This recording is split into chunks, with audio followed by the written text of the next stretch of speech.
pas possible. Il y a 4 ans, j'étais au fin fond des Ulysses, en première division. Je me retrouve sur un terrain, sur de la Ligue des Champions.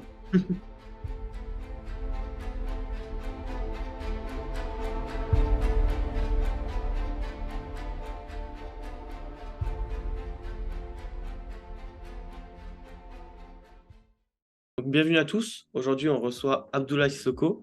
Je vais te laisser te présenter en quelques mots pour les gens qui ne te connaissent pas. Alors moi, c'est Abdoulaye Sissoko, 23 ans, franco-sénégalais, né en France, d'origine sénégalaise. Et voilà, joueur de Seattle Sounders depuis maintenant 4 ans. Donc, voilà. Ça fait un petit moment déjà, hein. Ça passe très vite, hein.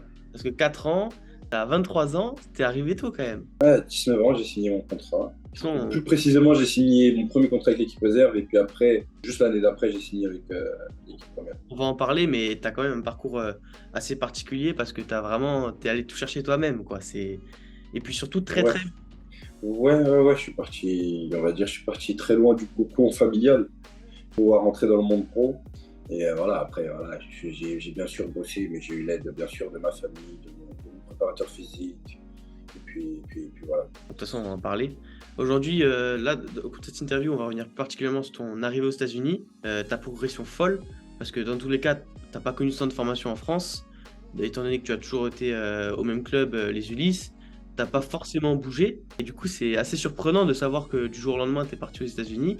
On va y revenir. Pour commencer, j'aimerais, toi, si ça ne te dérange pas, que tu nous racontes justement un peu ton passé avant les US, parce que, comme je viens de le dire, t'as pas vécu de transformation, tu as été toujours dans le même club de tes 6 à tes 19 ans.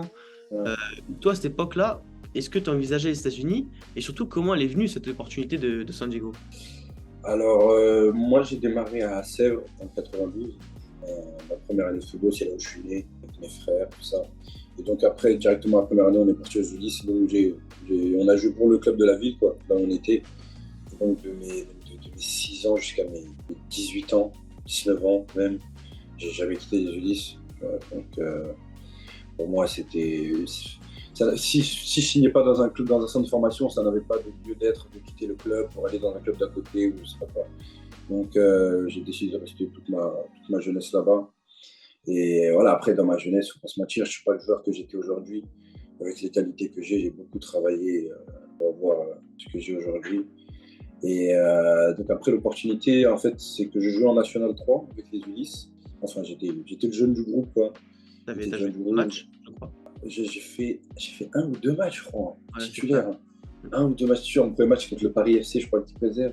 Ouais. Un truc comme ça. Non, c'est contre les Mureaux. Et d'ailleurs, j'étais pratiquement l'homme du match, je me souviens, ce match-là. Mais bon, le coach me faisait pas trop confiance, tu vois, j'étais pas aussi costaud que maintenant.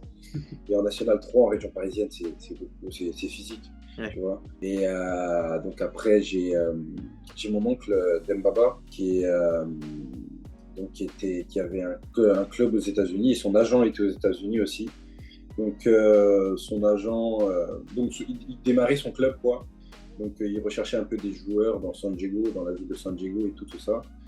Donc il y avait un club en USL League 2, donc en 4e division, championnat de 3 mois, euh, qui était là, quoi. Et puis l'agent de mon oncle, voilà, m'a dit de venir pour voilà, jouer 3 mois pour voir comment ça se passe et tout ça. Donc moi j'ai dit ok, surtout c'était la fin de saison en National 3, j'étais en vacances, quoi. Je me suis dit, vas-y, je vais aller, je tente ma chance. Tu vois. Et donc, mon but en partant là-bas, en 4e division, c'était de taper dans une 2e division ou une 1re division, directement. Tu vois. Donc après, j'arrive là-bas. Notre équipe, on ne fait pas un très bon championnat, mais je fais partie des meilleurs joueurs. Donc, ce qui m'a permis d'être opéré par les recruteurs de Seattle. Et donc voilà, après, ils m'ont invité 10 jours à Seattle. On m'a invité à voir des matchs Dortmund-Seattle, le stade, tout ça. On m'a vraiment mis bien. Je me suis entraîné avec l'équipe réserve et tout ça. J'étais assez fatigué parce que c'était la fin de saison. Donc, mais bon, ça va, j'ai fait des bons essais et puis ça a été concluant. Et c'est là où j'ai signé mon premier contrat pro avec l'équipe réserve. Je pense que là, tu as tout parfaitement résumé. Je pense que Ouais. les gens, ils savent clairement qui tu es et ce que tu as fait. Mm. Moi, j'ai une question. Parce que du coup, tu arrives avec Dembaba, on va y revenir, de ton Mhm. oncle Dembaba. Donc ouais, je m'en doutais que ça venait de lui, parce que voilà, j'avais vu qu'il avait son club aux États-Unis, qu'il tenait avec Eden Hazard justement. Bon, je me suis douté tout de suite que l'opportunité pouvait venir d'ici. Mais moi, j'ai une question. Est-ce que tu as un contrat là-bas quand tu arrives? Tu fais quoi? Tu es en université? Tu travailles à côté? Comment ça se passe? Non, non, non, non. En fait, c'est une Summer League, quoi. C'est une Summer League de 3 mois. Et tu sais, en général, les gens qui sont à l'université, ils jouent pas pendant la Summer League, donc ils vont dans des clubs du USL tout, tu sais, Ouais. pour jouer pendant 3 mois, Oui. des trucs comme ça et tout. Pour Donc tenir en moi, forme, etc. Ouais, c'est récurrent pour même les joueurs du SL League 2, de MLS Next Pro. Souvent, des joueurs vont en Summer League pour se tenir en forme l'été parce qu'en fait, l'été, il y a rien sinon. ouais, ouais, exactement. Donc après, moi, j'ai décidé d'aller là-bas. Ok. Je suis parti avec mon oncle, donc le petit frère de Dembaba Arunaba, qui était mon représentant et qui est mon préparateur physique. Donc on est parti là-bas et voilà, le but en fait c'était juste de performer quoi. C'était de performer, j'étais défenseur central, j'ai même joué 6, j'ai même joué 10 un match, j'ai même joué attaquant de pointe et un match, tu vois. Donc ça veut dire à certains postes, je performais tellement qu'on me décidait de changer de poste pour voir si je pouvais apporter offensivement et tout ça.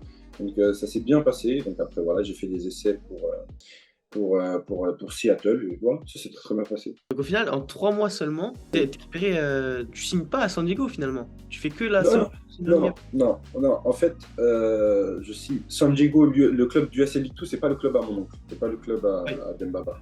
Lui, à ce moment-là, c'était son club qui était en train de créer dans une nouvelle ligue qui s'appelle la NISA, San Diego 1904. Et donc, ils allaient démarrer, en fait, tu vois. Et donc, pendant 3 mois, je vivais chez son ami, son agent, Alex. Et donc voilà, après j'ai fait ça. Et après j'ai signé en septembre avec donc Tacoma, l'équipe réserve de Seattle. Et Tacoma, pour mon intégration, ils m'ont prêté dans le nouveau club de mon oncle. Ouais. Tu vois, puisqu'il y avait pas mal de Français, j'arrive Oui, aux États-Unis pour la langue et tout ça. totalement, totalement. Pendant à peu près 3-4 mois, je suis resté là-bas. Puis après janvier 2020, je suis arrivé pour de bon à Seattle. Ouais, parce que du coup, j'avais vu ça. C'est qu'en fait, il y avait deux clubs à San Diego. Et du coup, Mm. moi, je pensais que tu avais commencé dans le premier club et qu'après, tu avais fait le transfert chez ton oncle. Ouais, non, non. C'est pour ça que je comprenais pas.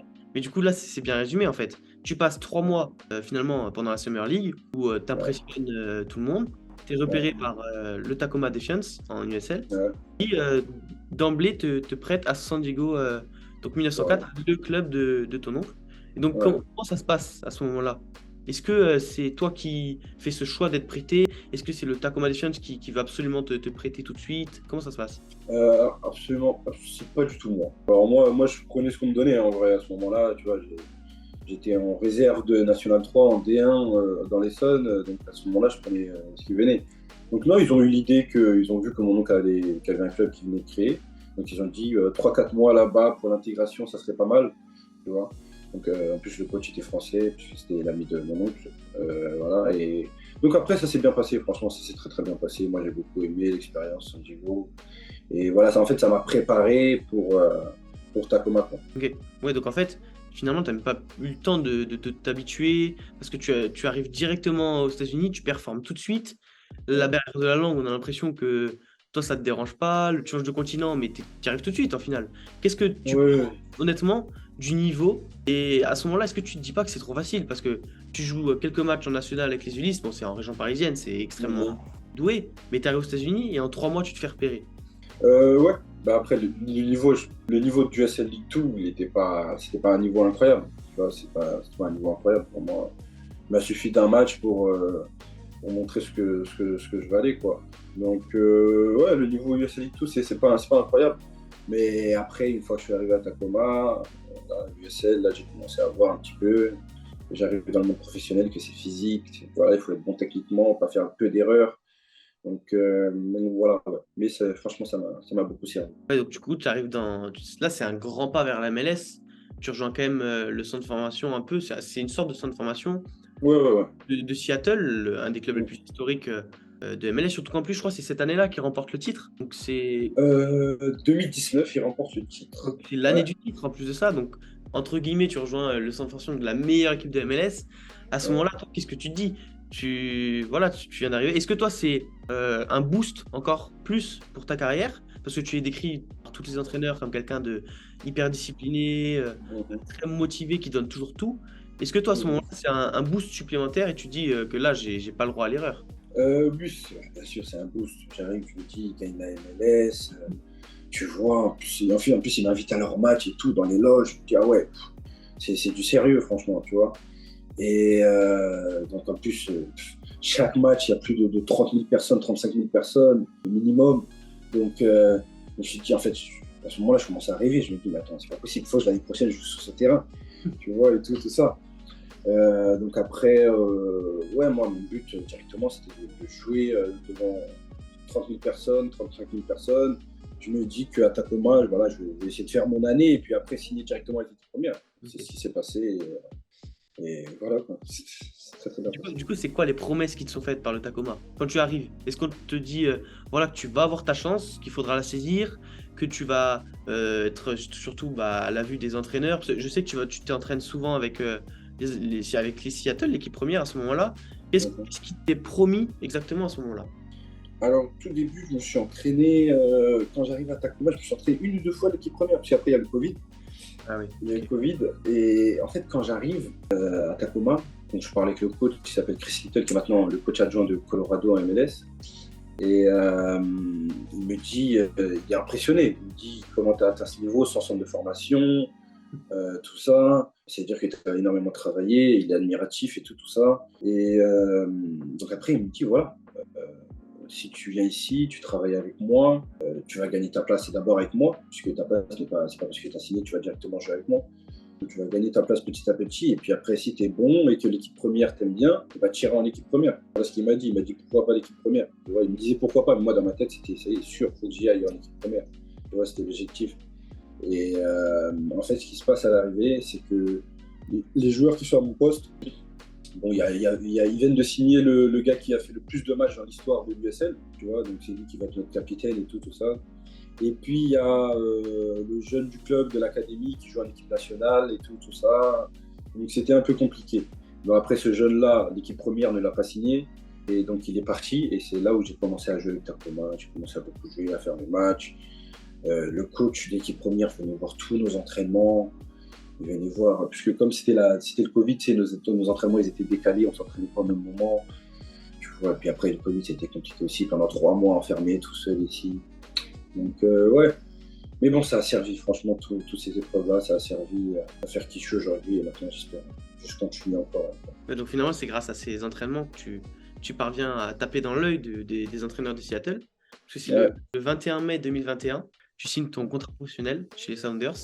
Et il y a Brian Schmetzer, donc l'entraîneur de Seattle à ce moment-là, il a cité à ton sujet donc: sa ténacité et sa compétitivité face à nos vétérans en attaque nous ont montré qu'il est à la hauteur et prêt à relever le défi du niveau professionnel. J'ai hâte de voir comment il continuera de s'améliorer avec nous. C'est des mots assez forts qui ont dû te faire, toi, assez chaud au cœur, je pense.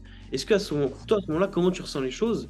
C'est l'apothéose de ta carrière, entre guillemets, puisque ça y est, ton objectif de rejoindre la MLS, il est réalisé. Et en plus de ça, en très peu de temps, parce que là, t'as quel âge? T'as 20 ans à ce moment-là? J'ai 20 ans à ce moment-là. 21 ans?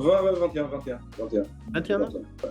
J'ai 21 ans, ça va très très vite. Et en plus, quand j'entends ça, mais je chantais 2-3 semaines avant qu'ils allaient me signer, puisque le coach me parlait déjà dans son bureau. Il me disait que si tu continues comme ça, tu vas gagner le contrat. Tu vois, et en plus, le fait, je pense qu'il a bien aimé, c'est-à-dire que quand les vétérans ils venaient, ils bousculaient, ils aiment bien bousculer les nouveaux professionnels.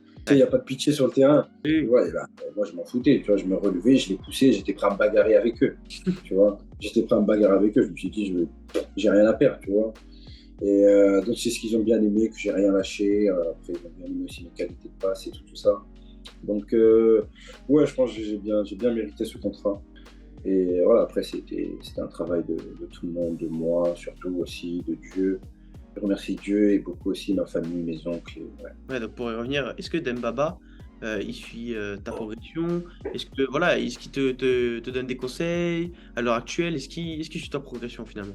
Oui, bien sûr, je suis ma progression. Bon, là, après cette année, c'est un peu plus compliqué puisque je joue beaucoup moins que d'habitude.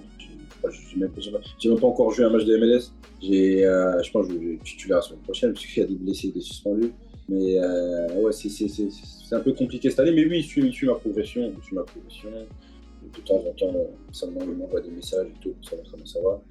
Mais voilà, il connaît mes qualités, il connaît mon acharnement et il sait que je ne vais pas lâcher, quoi, comme lui. C'était une bête sauvage.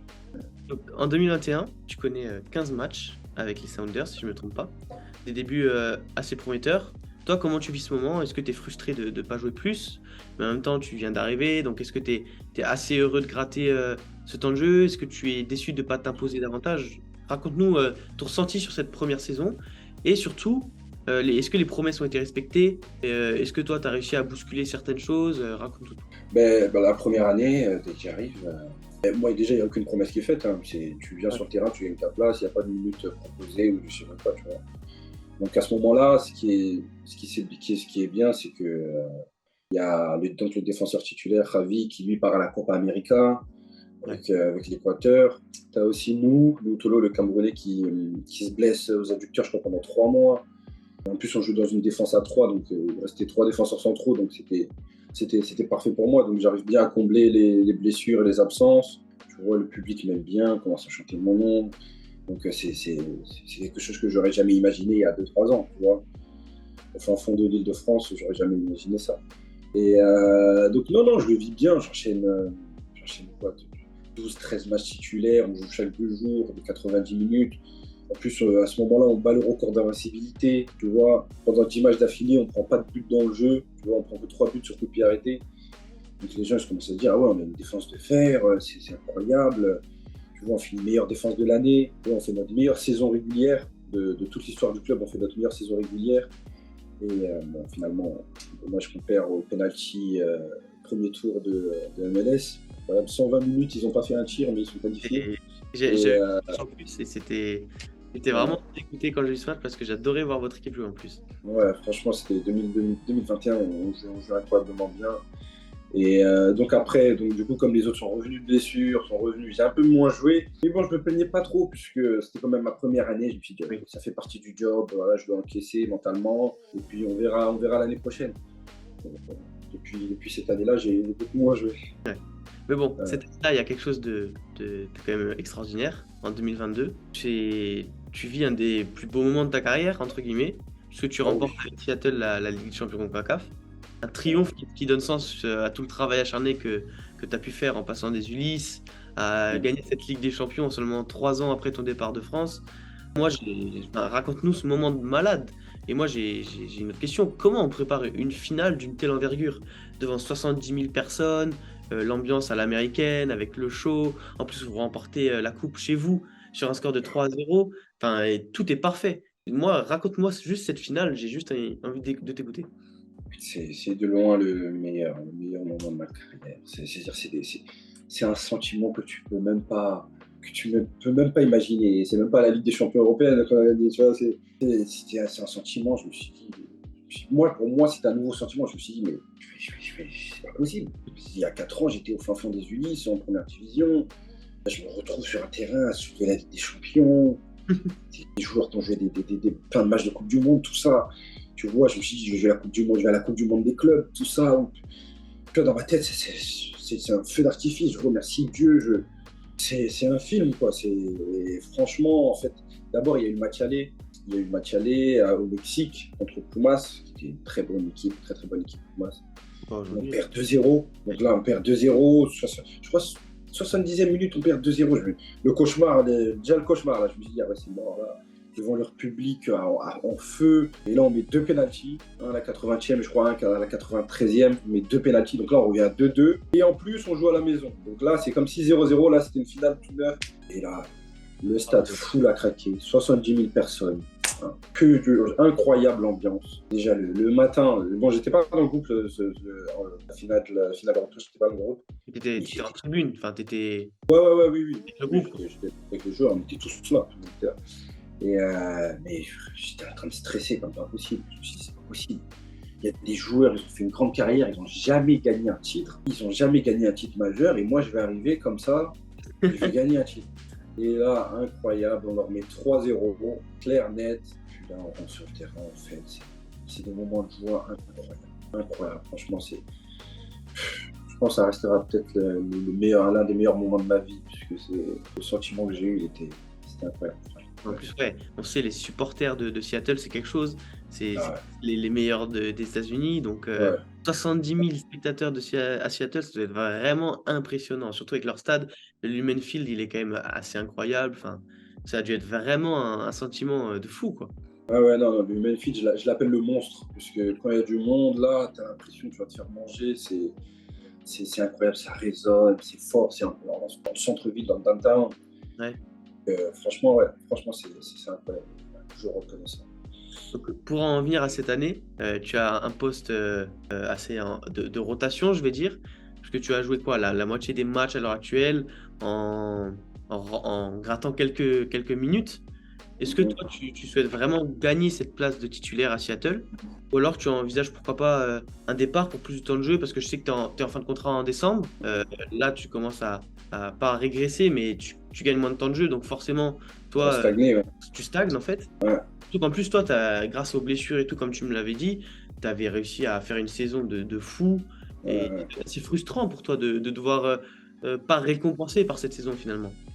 Ouais, ouais, surtout que quand tu fais une saison comme ça, tu dis l'année prochaine, ça va que mieux, en fait, de mieux en mieux, tu vois. Tu peux pas faire pire, quoi. Tu vois. Et bah non, l'année dernière, j'ai fait moins bien, tu vois. Et là, cette année, encore moins. Tu vois, ça fait 6 mois qu'on a commencé, j'ai pas joué une minute de MLS. J'ai fait que les matchs de coupe, tu vois. Mais bon, après, je prends ça aussi comme une épreuve, tu vois. En tant que croyant, je prends ça comme une épreuve, tu vois, que je dois passer, que je dois réussir à passer, quoi. Du temps de jeu, bien sûr, moi j'aimerais bien gagner ma place. J'aimerais bien gagner ma place. Après, je sais plus trop si j'ai la confiance du coach. Après, j'ai toujours la confiance du coach, toujours dans les plans de Seattle pour le futur, tu vois. Mais après une saison comme ça, là où bon, je vais jouer mon premier match la semaine prochaine seulement, là, ça te donne pas. Voilà, t'as plus trop envie, t'as plus envie de voir ailleurs et de jouer, quoi, tu vois. Tu vois, c'est compliqué pour un joueur si tu te sens pas inclus. Tu vois, je joue plus avec l'équipe réserve, tu vois. Ouais. Je joue plus avec l'équipe réserve, mais bon, le niveau est bon, c'est pas mal, c'est des jeunes, mais bon, c'est un niveau que. Toi, personnellement, tu sens que tu peux jouer plus haut. Ah oui, bien sûr. Ah oui, oui, totalement, bien plus haut. Tu vois, eux-mêmes, ils me disent la MLS Next Pro, c'est pas pour toi, c'est juste pour faire tes minutes, tu vois. L'année dernière, j'ai presque fini meilleur buteur de l'équipe en MLS Next Pro, tu vois. Ouais. En étant Tu vois, c'est. enfin, c'est un Ouais, truc. c'est un bon niveau pour se tenir en forme, franchement, pour moi, tu vois. C'est plus une ligue de développement pour les jeunes, tu vois. Je Oui. dirais, c'est pas mal, franchement. Et puis surtout, Mais ouais, sinon, bon, mon but, c'est. Donc, au bout d'un moment, ça va. Mentalement, on essaie de tenir, on tient, mais au bout d'un moment, ça va passer au-dessus et il faudra aller voir ailleurs. puis surtout que c'est pas comme si tu n'avais pas goûté à ce monde-là. Tu as fait une Ouais. saison entière. Ah oui, oui, oui, oui, oui, là, je suis à peu près une trentaine de matchs, je pense, avec Seattle, tout ça. Donc, non, c'est un niveau que je connais bien. Donc, j'ai toujours l'impression d'être le petit gars qui vient d'arriver et tout ça. C'est un peu gênant parfois, mais bon. Donc aujourd'hui, est-ce que là, tu as des offres? Est-ce que tu peux en parler? Ou est-ce que vraiment tu t'attends ce mercato-là pour décider de ce que tu vas faire, etc. Je pense que j'attends précisément ce mercato-là pour décider ce que je vais faire. Ok. On va voir avec le club, mais il a 6 mois de contrat. La situation dans laquelle je suis n'est pas bonne du tout. Tu vois, peut-être elle est bonne pour eux, ils ont un quatrième défenseur de qualité qu'ils peuvent garder, tu vois, elle est bonne pour eux. Mais pour moi, elle est pas bonne du tout. Tu vois. Je ne veux pas être ce joueur, quatrième défenseur qui attend seulement. Tu vois. Ouais. Surtout que, ouais. Mais bon, non, surtout j'attends ce mercato, beaucoup de ce mercato, pour avoir une idée claire sur mon futur, que ce soit à Seattle ou autre part. Et ouais, sinon, non, on va voir. Je pense que je vais plutôt être concentré sur ce mercato et on va essayer de trouver une solution en tout cas. Ok, super. Donc, avant de finir cette interview, moi j'ai une question à te poser. J'aimerais savoir comment tu te décrirais sur un terrain de football, à savoir tes qualités et ce qui te démarque des autres défenseurs. Je pense. Comment je le décrirais? Franchement, je pense bon esprit, puisque tu me verras jamais crier sur un de mes coéquipiers parce qu'il a raté une passe ou parce qu'il a trop dribblé ou parce que tu vois, c'est-à-dire même s'il rate une passe 10 fois, je vais dire allez continue, continue, continue, tu vois. Et je dirais, après au niveau de mes capacités footballistiques, je pense que je suis complet. Tu vois, je suis bon dans les airs, je suis bon balle au pied, long ballon, je cours, tu vois, défensivement très agressif. Tu vois, c'est ce qui m'a fait gagner mon contrat. Tu vois, être agressif, ne jamais lâcher. Et voilà aussi un peu d'intelligence aussi Ah, c'est hyper important, l'intelligence en Ah, défense. ah oui, C'est le oui, dernier bien sûr. rempart. Donc si tu réfléchis pas, La dernière rempart, ah oui. ouais. Faire attention. J'ai menti, je dis que c'était la dernière question, mais j'en ai une dernière. Question de Paul Marie, tu dois sans doute connaître, qui joue à Oui, Saint. oui, oui, ça va, c'est vrai. Donc, on le sait, tu as eu un parcours assez atypique, puisque tu es allé tout chercher par toi-même finalement. Tu es assez, je dirais, un symbole de combativité, Mhm. d'acharnement et de travail. Mhm. Paul Marie te pose comme question, toi, quel conseil tu donnerais aux jeunes pour réussir? C'est simple, comme d'hab, hein. Que tu aies 18 ans, 22 ans, 28 ans, 29 ans, c'est que si tu crois en quelque chose, il ne faut jamais lâcher. Faut jamais lâcher et peu importe s'il y a un gars qui te dit oh, tu peux, même si c'est le meilleur coach du monde, il te dit tu peux pas, continue. Continue, c'est pas lui qui va décider pour toi. Voilà, c'est pas lui qui a ton destin entre ses mains. Donc continue, travaille intelligemment, travaille fort, travaille dur, puisque pour moi le travail finit toujours par payer. Tu vois, quand il arrive, le travail finit toujours par payer. Bon, ça dépend de la récompense, mais il va finir par payer. Et voilà, donc toujours travailler dur et travailler intelligemment et avec beaucoup de respect pour les autres. Ok, bon, merci Ouais. beaucoup. Merci à toi. Je vous dis à la prochaine pour de nouvelles interviews. Et vraiment, merci de m'avoir accordé de ton temps parce que c'est un parcours très particulier, mais à la Ouais. fois très intéressant. Et je te souhaite le meilleur pour la suite. Merci. Je te souhaite à toi aussi le meilleur pour la suite et tes futures interviews avec des grands joueurs. J'espère. Des grands joueurs.